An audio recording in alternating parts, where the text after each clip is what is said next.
तो ये जेई का क्वेश्चन है 2017 का। देखते हैं क्या कह रहा है। The variation of acceleration due to gravity G with distance D from centre of earth is best represented by. Okay, तो अर्थ क्या होती है? बेसिकली सॉलिड स्फीयर कंसीडर करते हैं, है ना। तो देखो कितनी पोजीशंस हमें ध्यान में रखनी है। एक, अर्थ का सेंटर, दूसरा सरफेस, तीसरा आउटसाइड द अर्थ, और एक और पॉइंट लेनी है कहाँ? इनसाइड द अर्थ, यहाँ पे। तो क्या होता है ये हमें देखना है। तो यहाँ जो वैल्यू होगी इस पॉइंट पे, क्लियर, सरफेस पे, वो क्या होती है? G M by R square, correct. ये अगर समझो डिस्टेंस स्मॉल आर है और small R is greater than R, है ना। तो यहाँ जी की वैल्यू क्या हो जाएगी इस पॉइंट पे? G M by small R square. मतलब जो जी है यहाँ, ये क्या है? इन्वर्सली प्रोपोर्शनल है आर स्क्वायर के। यहाँ पे जी जो है इन्वर्सली प्रोपोर्शनल है कैपिटल आर स्क्वायर के, इस पॉइंट पे। बट इनसाइड द अर्थ क्या होता है इस पॉइंट पे? जी जो है वो प्रोपोर्शनल हो जाएगी, अगर ये डिस्टेंस आर प्राइम है तो आर प्राइम के, करेक्ट। तो अर्थ के अंदर, है ना, अर्थ के अंदर मतलब डिस्टेंस की वैल्यू, सेपरेशन की वैल्यू अगर रेडियस से कम है तो क्या है? डायरेक्टली प्रोपोर्शनल, मतलब स्ट्रेट लाइन ग्राफ बनेगी। ओके। और अर्थ के बाहर और अर्थ के सरफेस पे क्या है? इन्वर्सली प्रोपोर्शनल है आर स्क्वायर के, करेक्ट। तो ग्राफ कैसी बनेगी? इस तरह से 1/r स्क्वायर की। ओके, तो ये जो पैटर्न है ये करेक्ट है। ये सी, ये क्या है? अर्थ की सरफेस पे, है ना। अर्थ की सरफेस पे क्या होती है? जी की वैल्यू मैक्सिमम। तो देखो यहाँ मैक्सिमम दिख रही है, करेक्ट। अर्थ की सरफेस से बाहर जाते हैं तो क्या होती है? जी की वैल्यू डिक्रीज होती है ना। लेकिन लीनियरली डिक्रीज नहीं होती है, नॉन लीनियरली, क्लियर। यहाँ ये जो पोर्शन है, यहाँ जो जी की वैल्यू होगी इन्वर्सली प्रोपोर्शनल होगी किसके? डिस्टेंस स्क्वायर के। यहाँ डी है तो डी लिख देते हैं, करेक्ट। यहाँ अर्थ के अंदर ये जो पोर्शन है वहाँ जी की वैल्यू डायरेक्टली प्रोपोर्शनल होगी, दी गई। ओके, तो ये तीनों रॉन्ग है क्या? तो आंसर कौन सा हो जाएगा? सी। बाकी सबको हम क्या करते हैं? इरेज कर देते हैं। ओके, अब ये क्वेश्चन 2019 में आई है, देखो क्या कह रहा है। A solid sphere of mass m and radius a। तो एक सॉलिड स्फीयर बना लेते हैं, और इस सॉलिड स्फीयर की रेडियस कितनी है? a, मास m है। is surrounded by a uniform concentric spherical shell of thickness 2a and 2m. Okay, the gravitational field at a distance 3a from the center will be। Okay, ठीक है। तो यहाँ हो गई एक कॉन्सेंट्रिक स्फेरिकल सेल, और ये जो सेल है इसकी जो मास है वो कितनी है? 2m।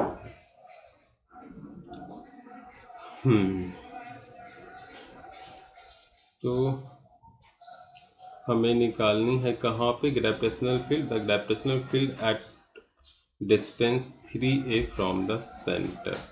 तो यहाँ से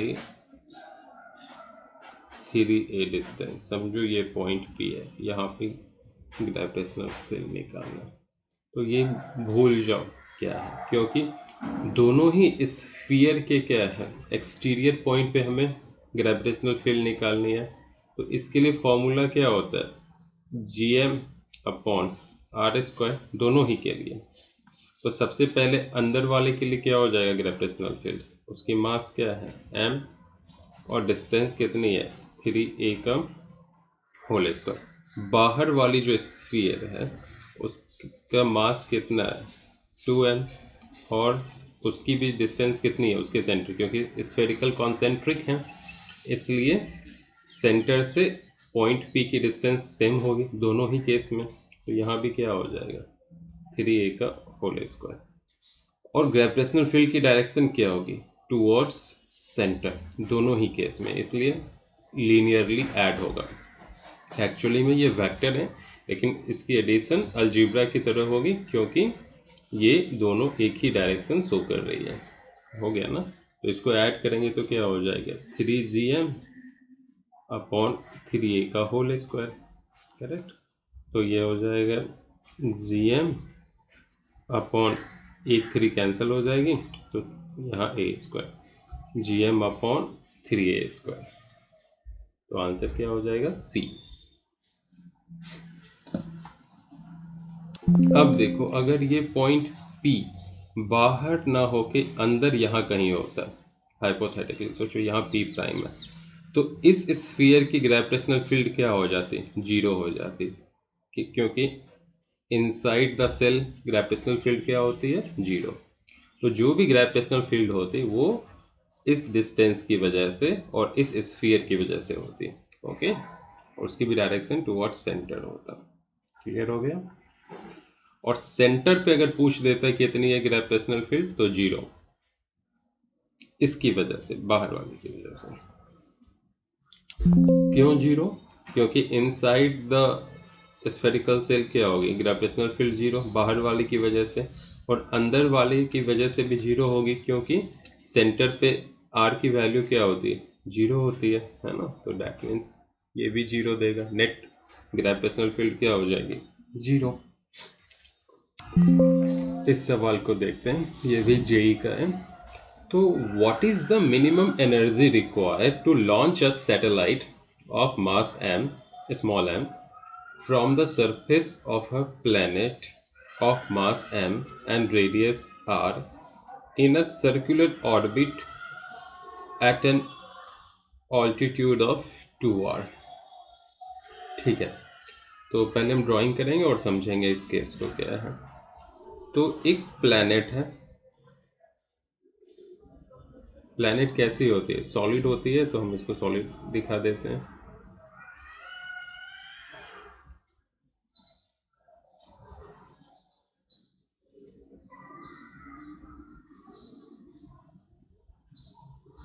ओके, ये इस प्लैनेट का सेंटर है और इस प्लैनेट की रेडियस कितनी कह रही है आर है। ओके, अब कह रहा है इस से 2r डिस्टेंस पे, यानी ऑल्टीट्यूड का मतलब होता है हाइट हम मेजर करते हैं सी लेवल से। सी लेवल कहाँ होती है अर्थ के सरफेस पे, मतलब अर्थ के सरफेस से 2r, यहां से 2r की बात हो रही है, करेक्ट। तो सेंटर से कितनी डिस्टेंस हो जाएगी 3r, है ना। तो समझो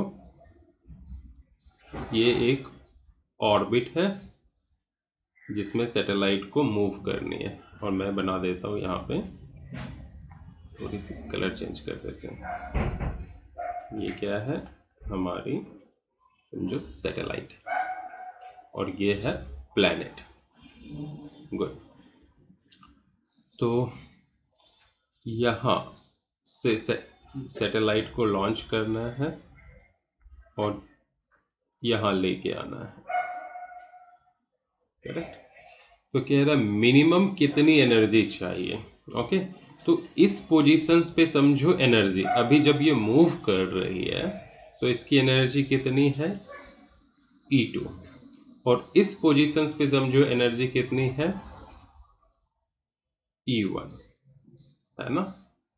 तो अगर हम E2 माइनस E1 कर दें तो हमें एनर्जी मिल जाएगी, समझो डेल्टा E मिल रही है। इस डेल्टा E की ही जरूरत है ना यहाँ से यहाँ जाने में। जो एनर्जी गैप है वो कितनी है डेल्टा E है। अगर इतनी एनर्जी गैप इसको मिल जाए तो ये क्या हो जाएगा, यहाँ से यहाँ आ जाएगा, है ना। सैटेलाइट को कितनी एनर्जी मिलनी चाहिए, डेल्टा ई। तो हमें क्या करना, E2 फाइंड आउट करना है और E1 फाइंड आउट करना और आंसर लिख देना। करेक्ट।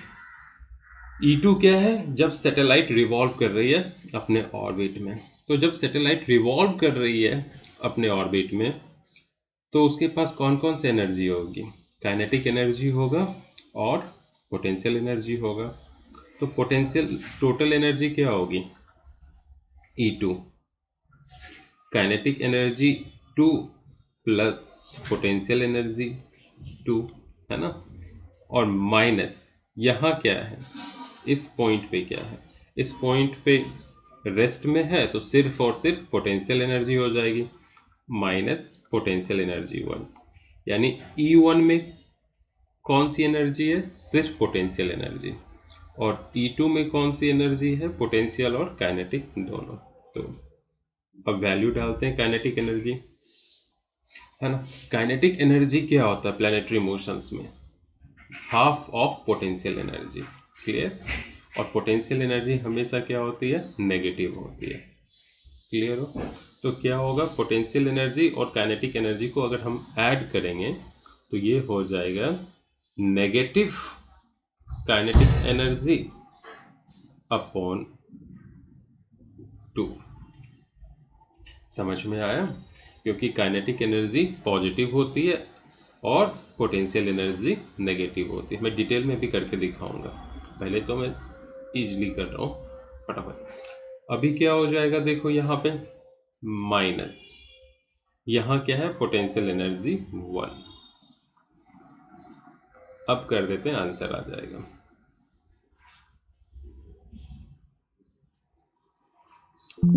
एक मिनट, मैंने एक गड़बड़ कर दी है, जस्ट ये 2 नहीं होगी, बाकी आप कर दो। तो यहाँ क्या हो जाएगा, देखो माइनस जी और m into M upon R कितनी है, 3r इस केस में। यहाँ क्या है, माइनस, और फिर क्या होगा, minus G M into M 3r by 2। Okay, तो ये 6 हो गई, और ये हो गई minus G M M upon just R. Okay, तो ये हो गया माइनस माइनस प्लस, तो इसको पहले लिख देते हैं, G M M upon R, और ये हो जाएगा minus G M M upon 6r। तो ये 6 माइनस 1 हो गई, तो 5 upon 6 G M M upon R, correct. तो ये हो जाएगा आंसर फर्स्ट। हाँ, ये कैसे आया ये देखो, अभी मैं डिटेल डेरिवेशंस कर रहा हूँ, समझ में आ जाएगी ये चीज़ें। Minus kinetic energy minus potential energy कैसे आई, माइनस काइनेटिक एनर्जी 2 और माइनस, ये भी आपको समझ में आ जाएगा। ये इसका मैं इसको रब कर रहा हूँ।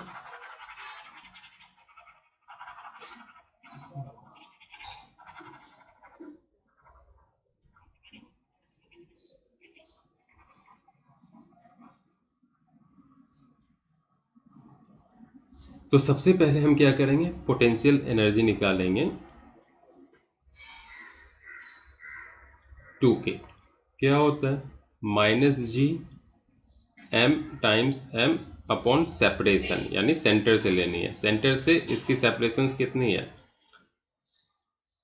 3r। तो क्या हो गया, 3r। अब आ जाओ काइनेटिक एनर्जी।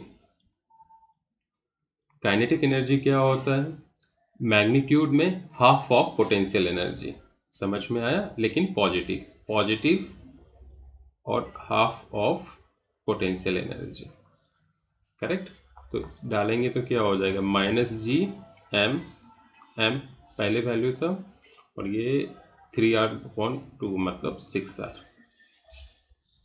यहाँ क्लियर हो, यहाँ क्या है, G M M upon 3r, तो इसका हाफ क्या हो जाएगा, G M M upon 6r, clear. तो टोटल एनर्जी कितनी हो जाएगी, 2। दोनों को ऐड करेंगे तो हो जाएगी ये, इन दोनों को ऐड करेंगे तो minus G M M upon R. अब यहाँ पे जब सैटेलाइट होगी तो सिर्फ पोटेंशियल एनर्जी है ना, तो क्या हो जाएगा potential energy minus G M upon R. Okay, इस पोटेंशियल एनर्जी 1 को हम क्या बोल सकते हैं E1, और ये टोटल एनर्जी 2 क्या है E2। अब आंसर आ जाएगा E2 माइनस E1 कर दोगे, फटाफट आंसर आ जाएगा। यहाँ 6 आ गया। देखो, सिमिलर स्ट्रक्चर का क्वेश्चंस मॉडर्न फिजिक्स में भी आता है। उसमें क्या होता है, यहाँ पे एक इलेक्ट्रॉन अपने पहली ऑर्बिट में रिवॉल्व कर रही है ना, और इसको बाहर आना है। समझ में आया, कहाँ आना है, एटम से बाहर आना है। तो कितनी एनर्जी चाहिए, तो पहली ऑर्बिट में अगर इसके पास एनर्जी E1 है और लास्ट ऑर्बिट में अगर समझो E2 है, तो इन दोनों का जो डिफरेंस होगा E2 माइनस E1, उतनी ही एनर्जी की ज़रूरत पड़ेगी इसको बाहर आने के लिए। क्लियर। तो या फिर अगर समझो दूसरी ऑर्बिट में जाना है ना, और यहाँ एनर्जी समझो कुछ है E प्राइम, तो क्या हो जाएगा E prime minus E1।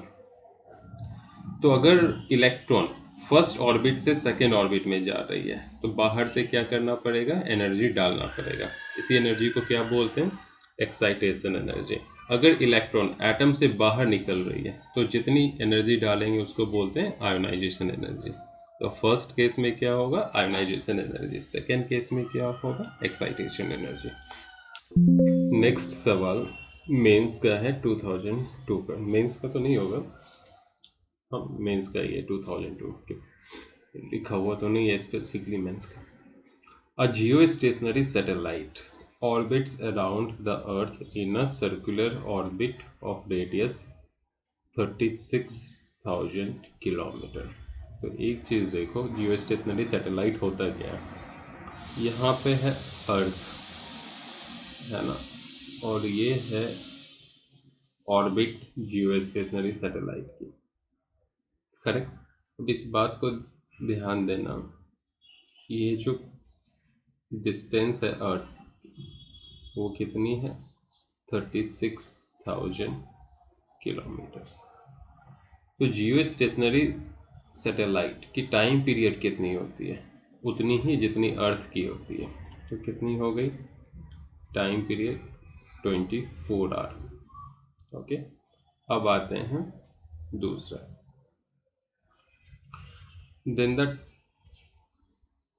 Then the time period of a spy satellite orbiting a few hundred kilometers above the Earth's surface.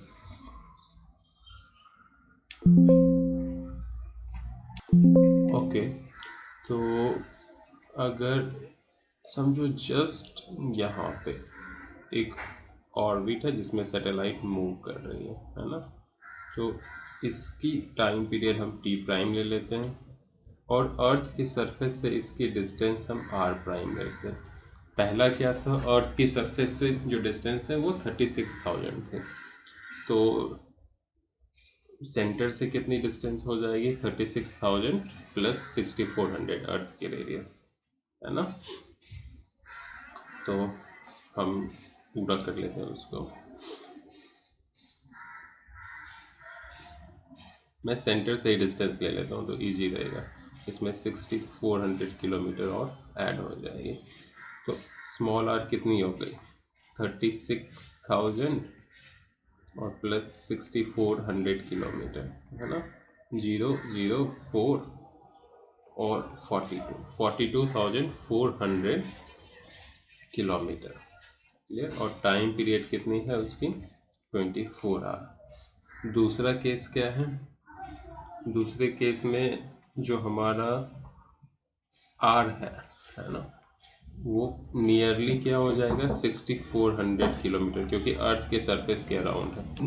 तो हमें new time period T prime निकालना।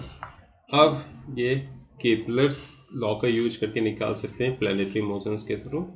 तो क्या होता है बताओ, टाइम पीरियड जो होती है उसका स्क्वायर जो है डायरेक्टली प्रोपोर्शनल होता है सेपरेशन के क्यूब के। तो क्या हो गया, टाइम पीरियड क्या हो जाएगा, T1/T2 का स्क्वायर क्या हो जाएगा इक्वल टू R1/R2 का होल क्यूब। तो यहाँ T1 हम ले लेते हैं इसको T को, तो क्या हो गया 24 का स्क्वायर, और इसको हम लेट से T प्राइम ही रहने देते हैं, T प्राइम का स्क्वायर इक्वल टू R1 कितनी है 42,400 का क्यूब अपॉन क्या हो जाएगा अपॉन 6400 का क्यूब।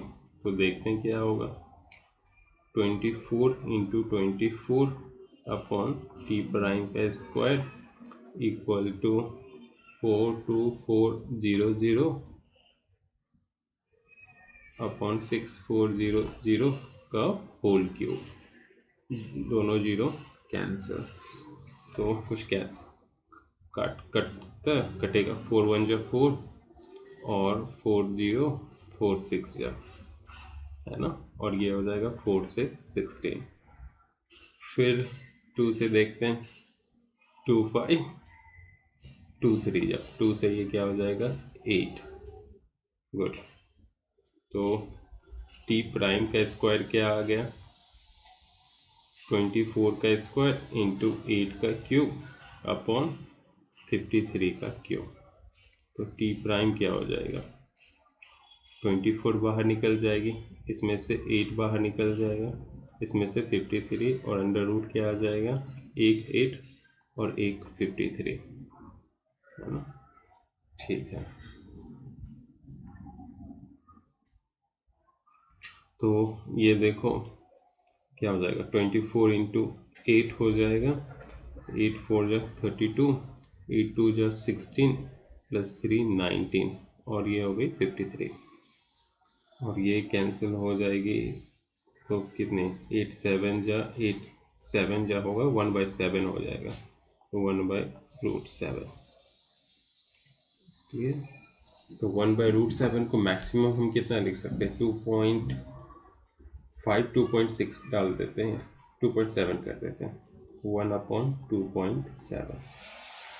ओके, तो ये कैंसिल होगी तो कितनी टाइम्स में जाएगी, नियरली जाएगी 3.8 के अराउंड, और ये हो जाएगा 1.5 के अराउंड 1.56 के अराउंड। तो जो आसपास आंसर आ रहा है वो क्या हो रहा है 2R, तो ऑलमोस्ट 2R होगा, ये मैंने रफली कैलकुलेट किया है।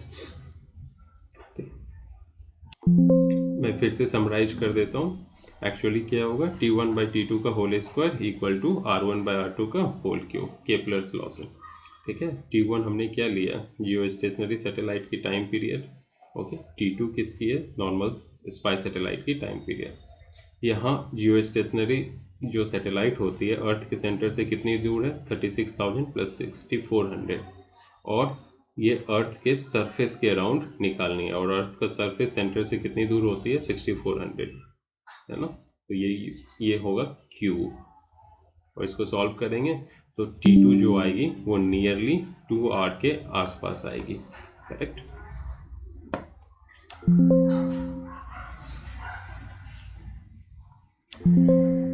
तो अभी ये सवाल देखते हैं ये क्या कह रहा है, एक सेकेंड। हाँ, कह रहा देखो दो सैटेलाइट है ना A और B, तो मैं यहाँ पे अर्थ बना रहा हूँ, जो ये एक ऑर्बिट है और ये एक ऑर्बिट है, दो सैटेलाइट हैं तो दो ऑर्बिट हो गई। A and B having mass m and 2m respectively is in a circular orbit of radius r and B is in circular orbit of radius 2r। तो पहली की रेडियस r हो गई, दूसरी की 2r हो गई, और A की मास स्मॉल m है और B की जो मास है यहाँ पे वो 2m है।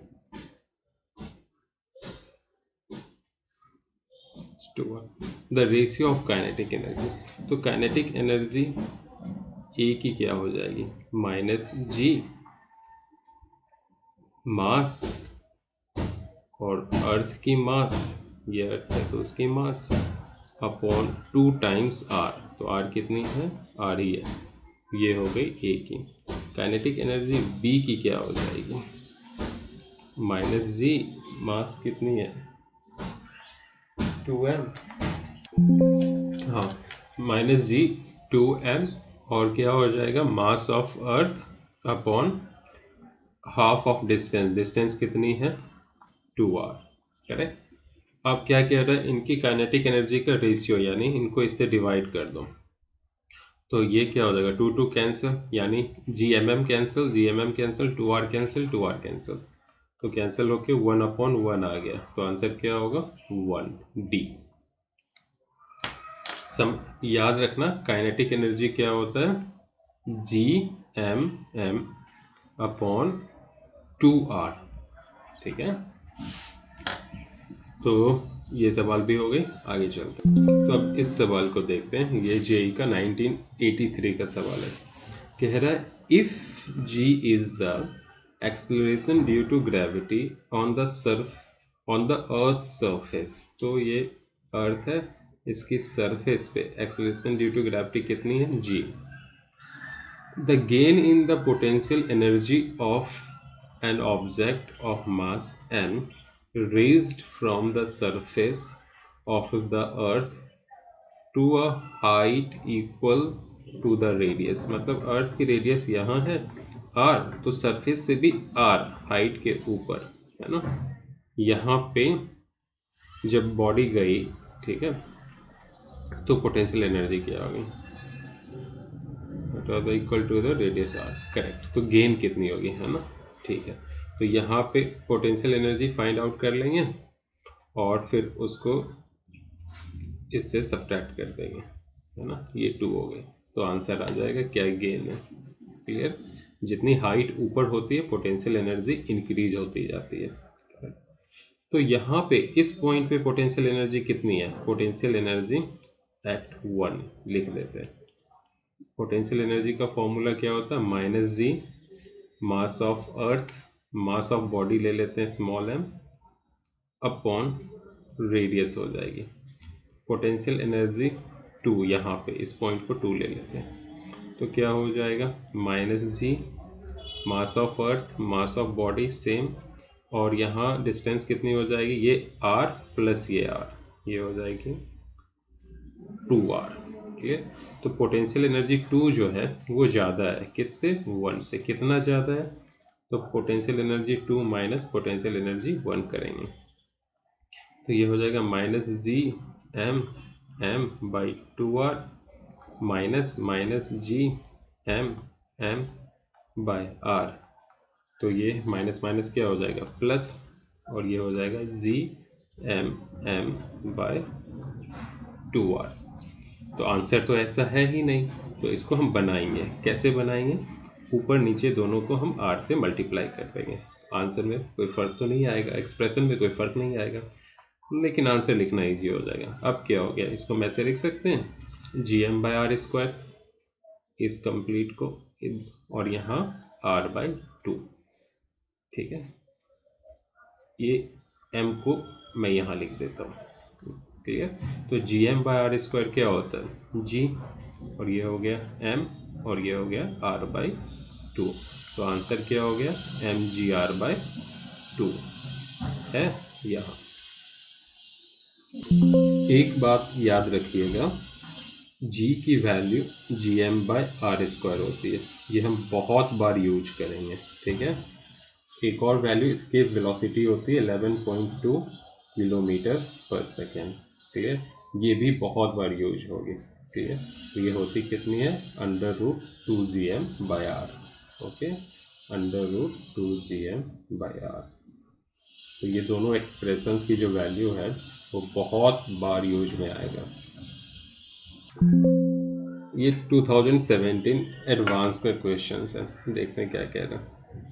A rocket is launched normal to the surface of the earth, तो समझो यहाँ अर्थ है, ओके, और यहाँ से एक रॉकेट लॉन्च करनी है, ये रॉकेट लॉन्च करनी है,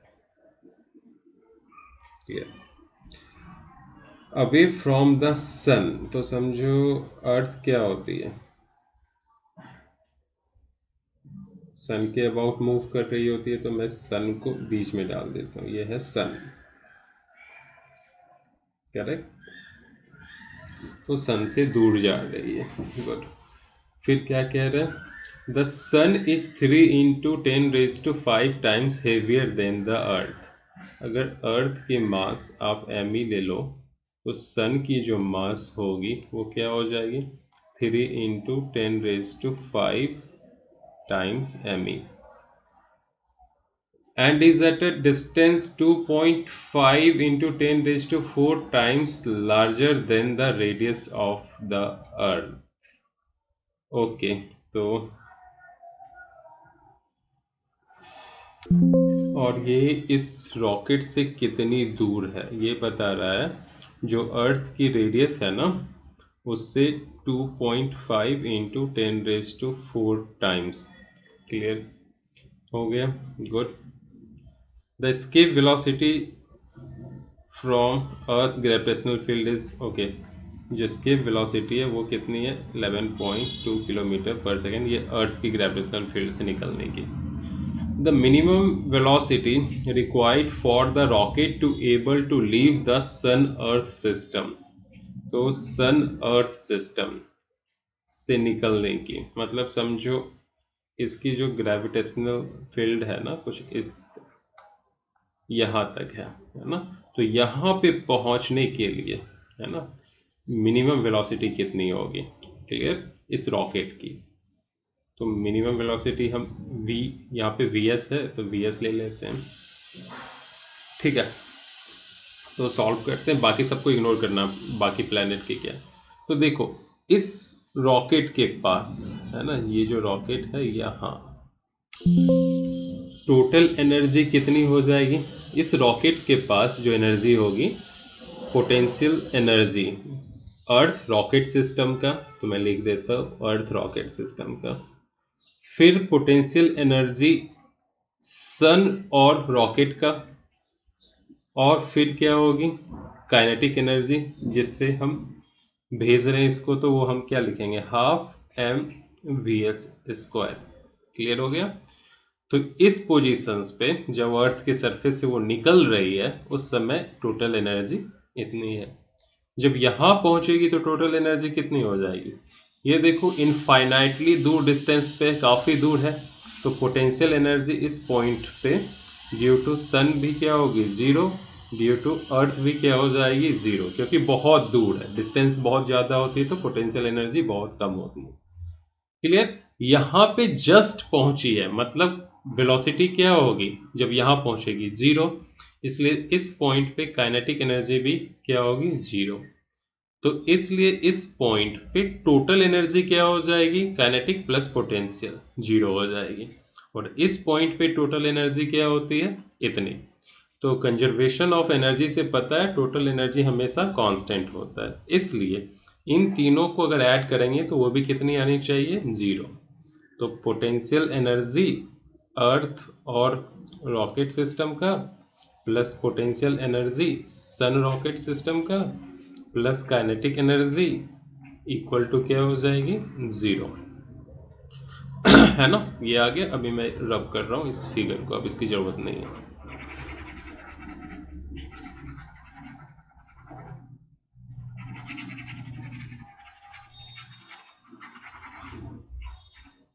तो पोटेंशियल एनर्जी अर्थ और रॉकेट सिस्टम का कितना हो जाएगा, -g mass of earth mass of rocket upon radius, क्योंकि सरफेस पे है, radius of the earth. Potential energy sun rocket का क्या होगा, -g mass of sun mass of rocket, distance between rocket and sun, तो इसको हम r प्राइम बोल देते हैं। फिर क्या हो जाएगा, हाफ mv/s² इक्वल टू 0। सबसे m कॉमन लेंगे और राइट साइड लेके जाएंगे तो क्या हो जाएगा, 0 ही हो जाएगा, तो m को हटा देते हैं। vs स्क्वायर बाई 2 को इधर रखते हैं, बाकी सबको राइट कर देते हैं, तो क्या हो जाएगा, G M E upon R E plus G M S upon R prime. ये हो गया। आगे लिखेंगे वी एस स्क्वायर अपॉन 2, तो जी तो कॉमन आ गया, बाहर आ जाएगी, या रहने देते हैं, कॉमन अभी नहीं लेते। मास of earth upon radius of अर्थ, ये जी। मास ऑफ अर्थ कितनी है, मास ऑफ सन कितनी है, mass of earth times 3 into 10⁵ और रेडियस बोल रहा हूँ, separation between sun and earth R prime कितनी है, 2.5 into 10⁴ times radius of earth. Okay, तो इन दोनों से कॉमन क्या आ जाएगा, G M E by R E, बचेगा क्या, यहाँ 1 और यहाँ 10⁵, 10⁴ कैंसिल होके सिर्फ 10 होंगे, तो ये हो जाएगा 30, है ना। पॉइंट को निकालेंगे तो नहीं भी निकालेंगे तो काम चल जाएगा, 30/2.5। तो वी एस स्क्वायर अपॉन 2 कितनी आई है, G M E upon R E, तो यहाँ 2 इधर लेके आते हैं, 2 into G M S M E, sorry 2 into G M E upon R E, not S, और ये कितना हो जाएगा 2.5 प्लस 30, तो 32.5 अपॉन 2.5, 0.5 कैंसर हो गया। तो नियरली देखें कितनी आ गई वैल्यू। ओके, तो यहाँ कैंसिल हुआ, यहाँ 30 था ना, तो यहाँ तो मैंने लगता है नहीं, सब कुछ ठीक है, कोई प्रॉब्लम नहीं है। फिर हम क्या करेंगे, वी एस निकालने के लिए इसको हम रूट में लेके आएंगे, करेक्ट। देखो इसकी वैल्यू क्या होती है, 2gm/re 11.2 स्केप वेलोसिटी, और बाकी जो चीज़ें हैं वो रूट में आ जाएंगी, क्लियर। जब इसको हम क्लियर करेंगे, है ना, तो नियरली 4 आएगा। ओके, तो जब हम 11.2 नियरली 4 से कम ही आएगा, तो 40 के अराउंड आंसर हो जाएगा।